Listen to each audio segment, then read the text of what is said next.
নমস্কার, নিউজ নাওয়ে আপনাদের স্বাগত। আমি সুমি রয়েছে আপনাদের সাথে। চলে যাব বিস্তারিত খবরে। সবকিছু ঠিক থাকলে আর মাস দুয়েকের মধ্যে রাজ্যে পুরোদমে চালু হতে চলেছে বিদ্যুৎ চালিত ট্রেন। এদিকে ইতিমধ্যেই বদরপুর থেকে ধর্মনগর পর্যন্ত পরীক্ষামূলকভাবে চালানো হয়েছে পণ্যবাহী বিদ্যুৎ চালিত লোকো ট্রেন। আগামী এপ্রিল মাসের মধ্যে ত্রিপুরায় পুরোদমে শুরু হতে চলেছে বৈদ্যুতিক ট্রেন চলাচল। এর জন্য ইতিমধ্যেই সব ধরনের প্রস্তুতি সেরে ফেলেছে উত্তর পূর্ব রেলওয়ে। বদরপুর থেকে আগরতলা স্টেশন পর্যন্ত রেল লাইনের বিদ্যুতায়ন সম্পন্ন হয়েছে। আগরতলা সাবরুম লাইনের বিদ্যুতায়ন কাজও দ্রুত এগিয়ে চলেছে এবং আগামী 2 মাসের মধ্যে এটি সম্পন্ন হবে বলে জানিয়েছেন উত্তর পূর্ব রেলের প্রধান জনসংযোগ কর্মকর্তা কপিঞ্জল কিশোর শর্মা। এদিকে বুধবার রাতে বদরপুর থেকে ধর্মনগরে আসে বিদ্যুৎ চালিত লোকো ট্রেন। বদরপুর থেকে পরীক্ষামূলকভাবে বুধবার রাতে প্রথমবারের মতো রাজ্যে প্রবেশ করে পণ্যবাহী বিদ্যুৎ চালিত লোকো ট্রেন। রাজ্যে বর্তমান রয়েছে ডিজেল চালিত ট্রেন ইঞ্জিন। উল্লেখ করা যেতে পারে, ধর্মনগর থেকে সাবরুম পর্যন্ত রেল লাইনের বিদ্যুতায়নের কাজ শুরু হয়েছিল 2022 সালে।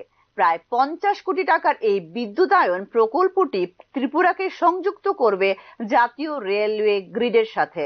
রাজ্যে বিদ্যুৎ ট্রেন চালু করার ক্ষেত্রে 3টি ট্র্যাকশন পাওয়ার সাবস্টেশন নির্মাণের কাজ শুরু হয়েছিল 2022 সালে।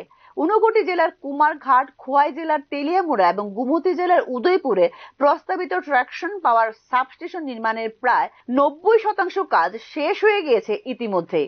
কুমারঘাট সাবস্টেশন নির্মাণের কাজ সম্পূর্ণ হয়েছিল 2024 সালের মার্চ মাসে। প্রতিটি সাবস্টেশনের জন্য দৈনিক 5 মেগাওয়াট বিদ্যুৎ চেয়েছে রেলওয়ে এবং প্রয়োজনে আরো বিদ্যুৎ সরবরাহ করবে রাজ্য সরকার। সাবরুম পর্যন্ত বিদ্যুৎ চালিত ট্রেন পৌঁছে দিতে বিদ্যুতায়নের কাজ শেষ হয়ে যাবে আগামী মাস দুয়েকের মধ্যেই।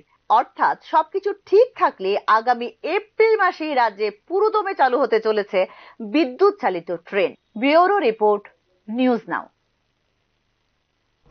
বুলডোজার ক্রেন দিয়ে ধানমন্ডি গুড়িয়ে দিয়েও রোষ মেটেনি বাংলাদেশের বিক্ষোভকারীদের। বুধবার রাত থেকে দেশের বিভিন্ন প্রান্তে শুরু হয়ে গিয়েছে উন্মত্ত জনতার হামলা। নিশানায় জাতির জনক শেখ মুজিবুর রহমান, তার কন্যা হাসিনা সহ আওয়ামী লীগের নেতারা। ভাঙচুর, অগ্নিসংযোগের পাশাপাশি চলছে দেদার লুটপাটও। অনলাইনে শেখ হাসিনার ভাষণের পরে অগ্নিগর্ভ বাংলাদেশ। একাধিক জায়গায় ভাঙচুর, অগ্নিসংযোগের ঘটনায় উত্তাল হয়ে উঠেছে বাংলাদেশের অভ্যন্তরীণ পরিস্থিতি। ঢাকার ধানমন্ডি এলাকায় বঙ্গবন্ধু মুজিবুর রহমানের বাড়িতে চালানো হয় ভাঙচুর। তারপর তাতে আগুন ধরিয়ে দেয় 2024-এর তথাকথিত বিপ্লবী ছাত্র জনতা। গত 5 আগস্ট 2024 সালে শেখ হাসিনার সরকারের পতনের পরে 3 নম্বর ধানমন্ডির বাড়িতে চালানো হয়েছিল হামলা। তারপর থেকে পরিত্যক্ত অবস্থায় ছিল বাড়িটি। সেখানেই ভাঙচুর চালায় বিক্ষুব্ধ ছাত্র জনতা। স্বৈরাচার, ফেসিবাদ ও আওয়ামী লীগ বিরোধী বিভিন্ন স্লোগান দিতে শুরু করেন তারা। বিক্ষোভকারীরা প্রথমে বাড়ির গেট ভেঙে ফেলেন, তারপরে ভিতরে প্রবেশ করে শুরু করে দেন ভাঙচুর। জুলাই গণ অভ্যুত্থান দেশ ছাড়ার পর শেখ হাসিনার ভাষণ কেন্দ্র করে ফেসবুকে ধানমন্ডি 32-এর দিকে বুলডোজার মিছিল কর্মসূচির ডাক দেয় ছাত্র জনতা। পাশাপাশি মার্চ 2 ধানমন্ডি 32 কর্মসূচির ঘোষণাও করা হয়। রাতেই বাংলাদেশের নিষিদ্ধ ছাত্র সংগঠন ছাত্রলীগের ভেরিফাইড ফেসবুক পেজে শেখ হাসিনার ভাষণ প্রচারের কথা ছিল। তা নিয়ে ছড়িয়ে পড়ে বিক্ষোভ। ধানমন্ডিতে গিয়ে 32 নম্বরের বাড়িটিতে প্রথমে গেট ভেঙে ফেলে ছাত্র জনতা। 3য় তলার একটি জায়গায় জ্বলতে দেখা যায় আগুন। উল্লেখ্য, 1975 সালে 15ই আগস্ট বঙ্গবন্ধু, তার স্ত্রী, পুত্রবধূ সহ আত্মীয়দের হত্যা করা হয়েছিল এখানে। ভবনটিকে স্মৃতি জাদুঘর হিসেবে গড়ে তুলেছিল আওয়ামী লীগ সরকার। বুলডোজার ক্রেন এনে 32 নম্বর ধানমন্ডি গুড়িয়ে দিয়েও রোষ মেটেনি বাংলাদেশের বিক্ষোভকারীদের। বুধবার রাত থেকে দেশের বিভিন্ন প্রান্তে শুরু হয়ে গিয়েছে উন্মত্ত জনতার হামলা। নিশানায় জাতির জনক শেখ মুজিবুর রহমান, তার কন্যা হাসিনা সহ আওয়ামী লীগের নেতারা। ভাঙচুর, অগ্নিসংযোগের পাশাপাশি চলছে দেদার লুটপাটও। ধানমন্ডির 5-এ হাসিনার বাড়ি সুধা সদনেও ধরিয়ে দেওয়া হয় আগুন। রাতে 10:30টার পরে ধানমন্ডিতে হাসিনার বাসভবনে আগুন ধরিয়ে দেন কয়েকজন। বৃহস্পতিবার সকাল পর্যন্ত আগুন জ্বললেও হামলার আশঙ্কাটা নেভাতে যাননি দমকল কর্মীরা। রাজধানী ঢাকার অদূরে সাভারের জাহাঙ্গীরনগর বিশ্ববিদ্যালয়ে বুধবার রাতে বঙ্গবন্ধু মুজিব এবং হাসিনার মুরাল ভেঙে দেন একদল বিক্ষোভকারী। সেখানকার আলবেরুনি হলের দেয়ালে আঁকা বঙ্গবন্ধুর গ্রাফিতো রং দিয়ে মুছে দেন বৈষম্য বিরোধী ছাত্র আন্দোলনের নেতা কর্মীরা।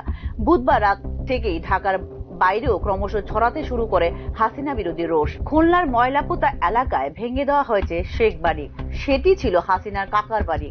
বুধবার রাতে সিটি কর্পোরেশনের দুটি বোলডোজার নিয়ে বাড়িটি গুড়িয়ে দেওয়া শুরু হয়। কুষ্টিয়ায় বোলডোজার চলেছে প্রাক্তন আওয়ামী লীগ সাংসদ মাহবুব উল আলম হানিফের বাড়িতে। মোহাম্মদ ইউনূসের নেতৃত্বাধীন অন্তর্বর্তী সরকারের কাছে হামলাকারীদের দাবি নিষিদ্ধ ঘোষণা করতে হবে আওয়ামী লীগকে। প্রিয় কুটির নামে একটি বাড়িতে আগুন ধরানো হয়। এটি আওয়ামী লীগ নেতা তথা প্রাক্তন মন্ত্রী তোফায়েল আহমেদের বাড়ি। 5 আগস্ট পালাবদলের পরে অবশ্য আর ভোলার ওই বাড়িতে যাননি তোফায়েল। এছাড়া কুমিল্লার মুন্সেফবাড়ি এলাকায় প্রাক্তন সাংসদ বাহাউদ্দিন বাহারের বাড়িতেও ভাঙচুর এবং অগ্নিসংযোগ করে উন্মত্ত ছাত্র জনতা। Bureau report, news now. শুক্রবার থেকে শুরু হচ্ছে বিজনেস কনক্লেভ 2025। 7 ও 8 ফেব্রুয়ারি আগরতলা পোলো টাওয়ার হোটেলে কনক্লেভ অনুষ্ঠিত হবে, যেখানে উত্তর পূর্ব ভারতের বিনিয়োগের মূল গন্তব্য হিসেবে ত্রিপুরার সম্ভাবনাকে প্রদর্শন করা হবে বলে সাংবাদিক সম্মেলনে জানিয়েছেন শিল্প ও বাণিজ্য মন্ত্রী শান্তনা চাকমা। প্রাকৃতিক সম্পদে সমৃদ্ধ ত্রিপুরাকে এগিয়ে নিয়ে যাওয়ার ক্ষেত্রে এবং যুব সম্প্রদায়ের কর্মসংস্থানে উৎসাহ বাড়ানো ও জীবনযাত্রার মান উন্নয়ন করে রাজ্যের সার্বিক উন্নতির লক্ষ্যমাত্রা নির্ধারণ করে রাজ্য সরকার কাজ করে যাচ্ছে বলে জানিয়েছেন মন্ত্রী শান্তনা চাকমা। বিজনেস কনক্লেভের তথ্য প্রযুক্তি, স্বাস্থ্য সেবা, পর্যটন, শিক্ষা সহ বিভিন্ন স্কিল ডেভেলপমেন্টের উপর গুরুত্ব দেওয়া হয়েছে বলে জানিয়েছেন শিল্প ও বাণিজ্য মন্ত্রী শান্তনা চাকমা। আমরা যতটুকু কনফার্মেশন পেয়েছি 100-এর বেশি শিল্পপতি এই আমাদের কনক্লেভে অংশগ্রহণ করবেন। পাশাপাশি যে বাংলাদেশের বিষয়, সেই বিষয় নিয়ে এখন আমরা এইবারে যে আমরা ওনাদেরকে ইনভাইট করিনি, আগামী দিনে আমরা চেষ্টা করব, কেননা আমরা বাংলাদেশ আমাদেরকে বাদ দিয়ে চলতে পারবে না এবং আমরাও চাইছি বাংলাদেশের সঙ্গে মিলে কাজ করা, কেননা বাংলাদেশও আমাদের থেকে অনেক জিনিস আমদানি রপ্তানি করেন, আমরাও করি। সেই ক্ষেত্রে আমি আগামী দিনে আমরা চাইবো সেটাকে বজায় রেখে যাতে আগামী দিনে আরো আমাদের ব্যবসা বাণিজ্য ভালো চলে সেদিকে লক্ষ্য রাখা। তার পাশাপাশি যেগুলো আমি বলেছি, যেমন আমাদের শিক্ষার ক্ষেত্রে হতে পারে, আমাদের স্বাস্থ্যের ক্ষেত্রে হতে পারে এবং ট্যুরিজমের ক্ষেত্রেও হতে পারে, সেই ক্ষেত্রে আমাদের সম্ভাবনা রয়েছে, সেই ক্ষেত্রে আমাদের মৌসাক্ষর হতে পারে। এখনকার মতো সংবাদ এই পর্যন্তই। নমস্কার।